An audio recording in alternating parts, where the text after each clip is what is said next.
That's all I gotta say. I'll not be too confident with that. But having Khalil win his third round.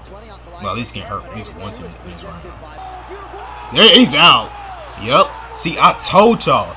I was not confident at all. And Khalil win that third round. Out cold. It was bound to happen, bro. Called it. Rob did it again. What a fight, man. I think that's the highest amount of takedowns in the entire fight. It was 18. Man.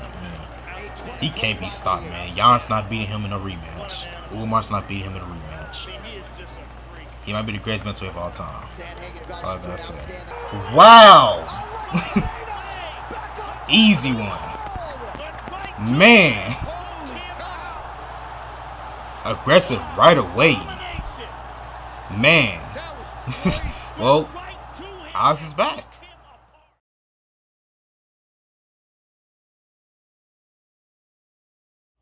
What's going on? I'm back. UFC 320 Ankalaev vs. Pereira 2 is just ended. First fight of the night, Veronica Hardy versus Brogan Walker. I'm not gonna hold you, bro. I didn't watch this fight. I didn't care about it, man.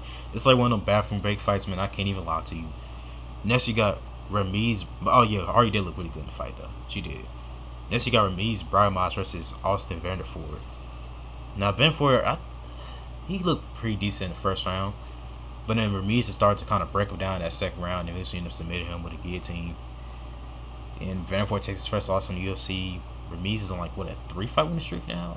I know he's on the win streak. I don't know how much it is, but I know he's on the win streak right now. But they're going from Ramiz Brahimaj, and yeah.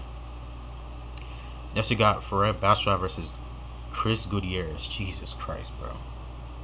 It's crazy because when this fight was even announced, bro, I knew it was going to be some boring fight. I just knew it, bro. I knew it. So, I'm not going to hold you. I barely even watched this fight. Same thing with Deontay Santos versus Macy Chiasson. I didn't care about that fight either. It's just, when I saw the second fight, that Basharat be fighting against Gutierrez. Two of the most boring fighters in the division, by the way. Boy. Next, you got Punahel Soriano versus Nikolay Varentinnikov. These names, bro. But yeah, Soriano just wrestled him the entire fight. He got kind of tired in the third. And yeah, that's the best way I can explain that fight. I don't really care about these early fights. Okay, now it kind of gets a little better here. Edmund Shabazian versus Andre Muniz. Now, Muniz, he had a good moments early on in the first. And then Edmund just caught him, and at that point it was over, man. He caught him, I think it was like a left hand that kind of grazed the top of his head, and it's a ground pound, and he was done, bro. Like, I don't think I've ever seen someone get knocked out with their eyes closed, you know? I don't think I've ever seen that before. But his eyes were closed. His eyes were shut for a while, too. The camera kept panning back to him and everything. Bro. Okay, next you got Jakub Wicklatz versus Patchy Mix. Now, I did pick Patchy Mix to win this fight, because I really didn't know much about Jakub. All I knew was that he was a KSW champion. Which, I mean, you've seen some people succeed from being KSW champions coming to the UFC. Like Drickus, he was a champion in KSW. And Jakub, he looked really good in the first 2 rounds. The second round was really close. The third round was all Patchy Mix, but the second round was really close. Because Patchy Mix did get a takedown pretty sure in the second round. But, man, Patchy Mix, bruh. Listen, I've never really been a fan of Patchy Mix because I never really liked him much, you know, especially with his Bellator career. He had a lot of boring fights. He had a lot of fights against people that are way smarter than him and didn't really have the chance to beat him. You know, like Kyoto Horiguchi. And even still, like, I believe he lost his last fight in Bellator. You know, I believe that he lost that fight. He did not look good at all in that fight. And I've always been the one saying that Mix is overrated. Okay, moving on. Daniel Santos versus Ju Sang Yu. What was this dude you doing? You know, he had some good couple moments in the first round. He landed some good shots on Santos, but he kept on taunting way too much. I think because Santos had got a takedown, well, you was just dumb, bro. I can't even lie. He's just dumb. He kept taunting too much, and his hands. And that's one thing. Even when he had fought Jacob,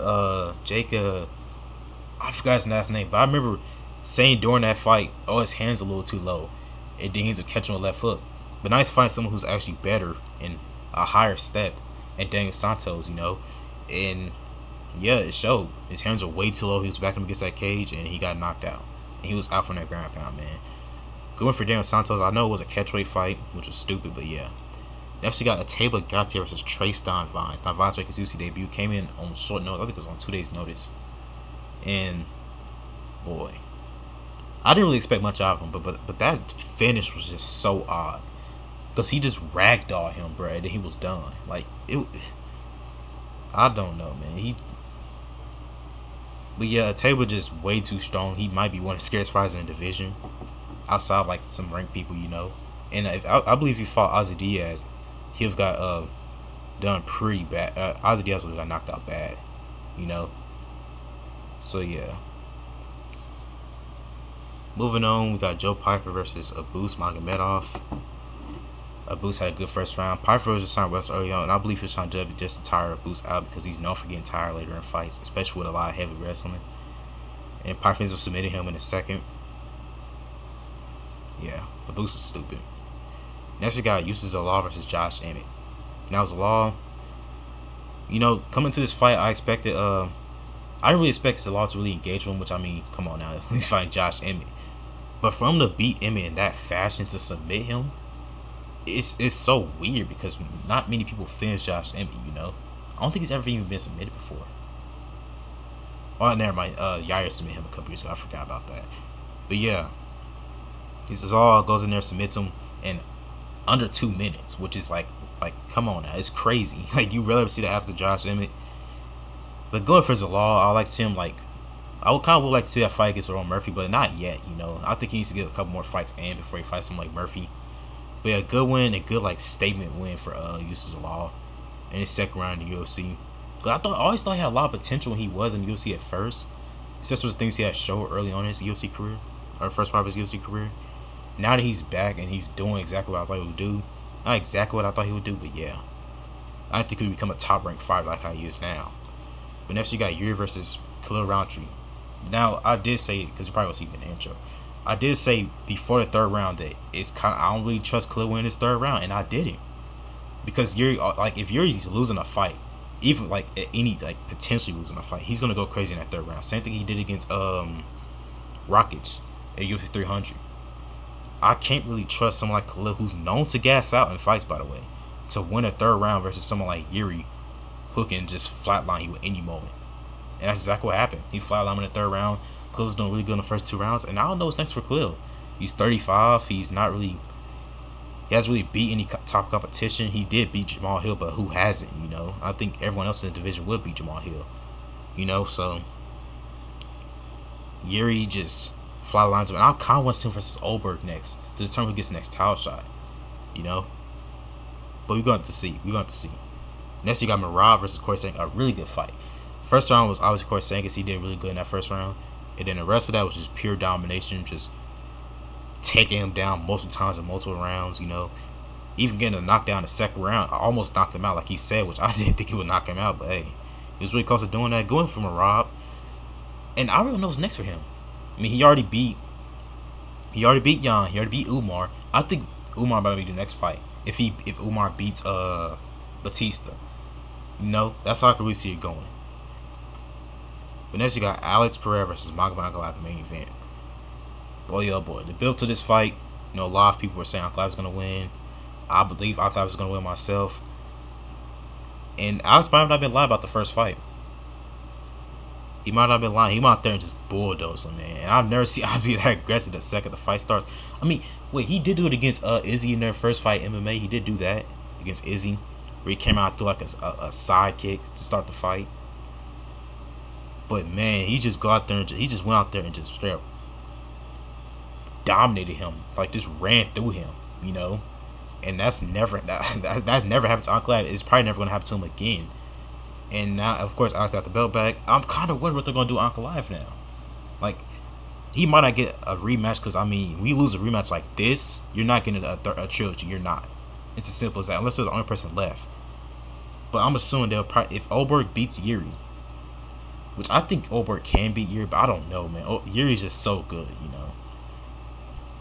If Oberg beats Yuri, it'll make up a good fight between Pereira and Oberg, who's Izzy's protege, you know. Izzy trains with him a lot. Izzy says he's going to be a future champion. It'll be a great build-up. It'll be great everything. So I'm really hoping they make Year versus Oberg. Oberg wins, and then we get that fight right there. Because Year does not deserve no trilogy. If you get finished by the same person 2 times, you're not getting a trilogy. I mean, come on now, dude. At that point, it's not really a rivalry. But yeah, man, on that note, man, this is a really good card. I don't know, man, I'm out. I'll make a Fight Night 2004 Career Mode Part 2 tomorrow. I had a lot of fun playing that like a couple days ago, but I don't know, man. I'm out.